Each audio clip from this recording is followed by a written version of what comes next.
বিসমিল্লাহির রহমানির রহিম। প্রিয় দেশবাসী, আসসালামু আলাইকুম ওয়া রাহমাতুল্লাহ। আশা করি ভালো আছেন। আমি মোহাম্মদ শাহজাহান আলী, বাংলাদেশ জামাত ইসলামী উল্লাপাড়া উপজেলা শাখার আমির ও উল্লাপাড়া উপজেলা পরিষদের সাবেক ভাইস চেয়ারম্যান। এই মর্মে আপনাদেরকে অবহিত করছি যে আজকে বিভিন্ন সামাজিক যোগাযোগ মাধ্যম, ইলেকট্রনিক ও প্রিন্টিং মিডিয়ায় একটি অনাকাঙ্ক্ষিত খবর প্রকাশিত হয়েছে যে বাংলাদেশ জামাত ইসলামী সরকারি ভবন দখল করে জামাতের অফিস করা হয়েছে। বিষয়টি আমাদের দৃষ্টিগোচর হয়েছে।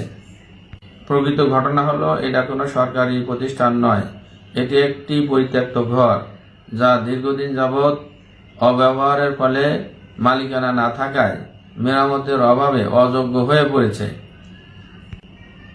রিপোর্টে বলা হয়েছে এটা তুলা উন্নয়ন বোর্ডের একটি অফিস, কিন্তু তুলা উন্নয়ন বোর্ডের কর্মকর্তাদের সাথে সাংবাদিকগণ যোগাযোগ করেও এর কোনো সত্যতা পায়নি।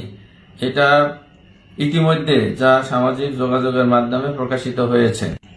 মূলত 5 আগস্টের পর বাংলাদেশ জামাত ইসলামীর স্থানীয় জনশক্তিগণ অনেক অর্থ ব্যয় করে ঘরটি পরিষ্কার পরিচ্ছন্ন করে বসার মতো উপযুক্ত ব্যবস্থা করে অফিস হিসেবে ব্যবহার শুরু করে।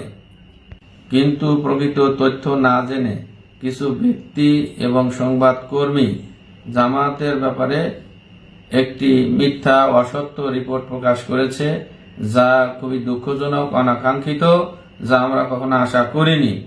আমি বাংলাদেশ জামাত ইসলামী উল্লাপাড়া উপজেলার পক্ষ থেকে প্রকৃত বিষয়টি দেশবাসীকে অবহিত করলাম। সবাইকে ধন্যবাদ। আসসালামু আলাইকুম ওয়া রাহমাতুল্লাহ।